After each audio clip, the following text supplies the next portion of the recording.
tear, better concept, better treatment now, but still many details, still not easy to manage it. Today I would like to introduce our two reasons to study overcoming this problem within 8 minutes.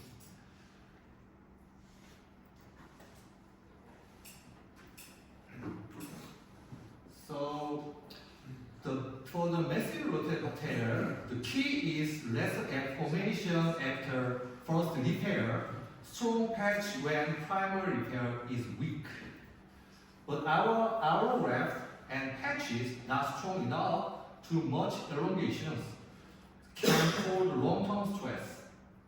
The graphene two-dimensional carbon crystal founded in 2010 by Gabon and Nanosso재로, they got Nobel Prize in Physics, known as dream material. Now many studies and real-world uses.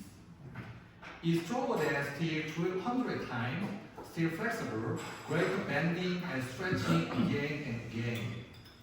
So we add graphene to the patch, it can be stronger than any other materials. But no study tried this yet. Also need to confirm safety before real use in cuff repair. Therefore, this study checked if graphene oxide patch is better in both histology and biomechanics. Following our previous study, 20 left shoulder were examined by the result of power analysis. With the helping from mechanical team, we made patches using very tiny 0.01 gram of graphene oxide. The newly designed graphene oxide patch has structural characteristics like this.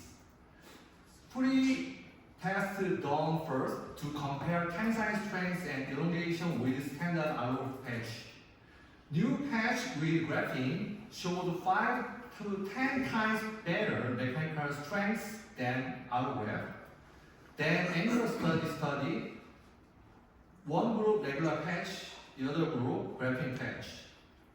At 6-8 weeks, we sacrificed annual, then checked biomechanics and histology in 6 categories like this. Then we tested cell toxicity and cell growth proliferation using human tenocyte like this. The result, no significant difference in toxicity with and without graphene oxide. Cell proliferation assay also showed no significant difference. In biomechanical tests, no retear in any sample. In graphene patch group, or failure at bone to tendon interface, not right control. And they were significant increase in histology, HNE, Mason, Picocyrus, and total scores. Graphene oxide, the strongest and most durable material known today. In this study, even tiny amount of very small graphene improved cuff healing a lot.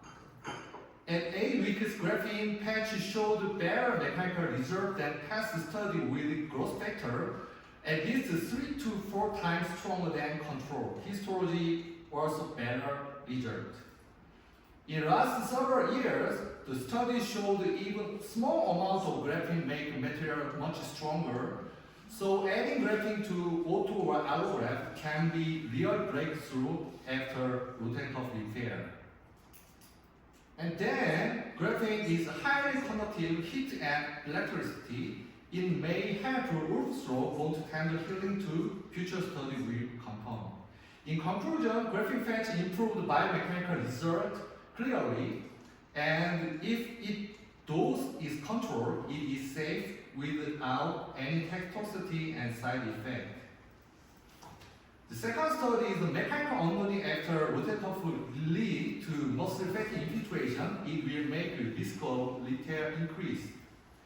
The GLP-1 receptor agonists like Wegovy and Mounjaro, originally for obesity, now also effective in alcohol, drug addiction, depression, and many other diseases. In 2024, global sales reached $46 million, the most skyrocketing drug in human mankind history. and expected to grow 10 times more in the next few years. It is changing every concept of metabolic disease. Also, potential in neurologic disease, Alzheimer, Parkinson, are considered incurable. But then, how does GLP-1 block fatty infiltration? There are three ideas. The first one, traditional idea, stop FAP from turning to the fatty cell. The second, in journal cell 2022, change white fat into fat browning theory. The third last one, science 2024, makes motor neuron bigger at neuromuscular junction. The aim of this study to see if GLP-1 can reduce fatty infiltration, improve shoulder function, and find out how it works. Total 40 rats randomly split into two groups to check the 6 and 12 weeks after first repair. We checked the gene marker by PCR related to atrophy, fatty infiltration, and fat browning. Evaluation of the fatty infiltration performed using Orlando stain, ROM was measured. To assess muscle strength recovery, wire-hanging test was performed. EMG was performed to assess the neuromuscular conduction. Result for 2 weeks, GLP-1 group, although during BMI is controlled, muscle mass is maintained. Interestingly, GLP-1 significantly suppressed fatty infiltration compared to control group. At first, we thought this effect came from fatty infiltration gene, but molecular levels of fatty infiltration and fat browning theory not much different from control group. ROM was improved. In wire-hanging test, GLP-1 RA group showed stronger muscle strength compared with control. The plus, CMAP of the EMG was higher in GLP-1 group, both early and late time control. The GLP-1 RA now shows effect in many diseases, they becoming the most promising drug in the world. In fact, GLP-1 RA works like exercise for brain, pancreas, liver, stomach, and muscle. In this summary table, we found one idea. The GLP-1 RA and real exercise may lead to almost the same result. In rotator cuff repair, the GLP-1 may block fatty infiltration caused by mechanical unloading. We call this is the exercise-mimicking therapy called EMT.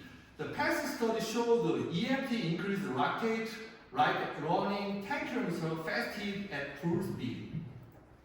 Fatty infiltration clearly reduced even with mechanical unloading, but not explained by PPRA gamma fat browning theory. This points to new unknown mechanism possible EMT.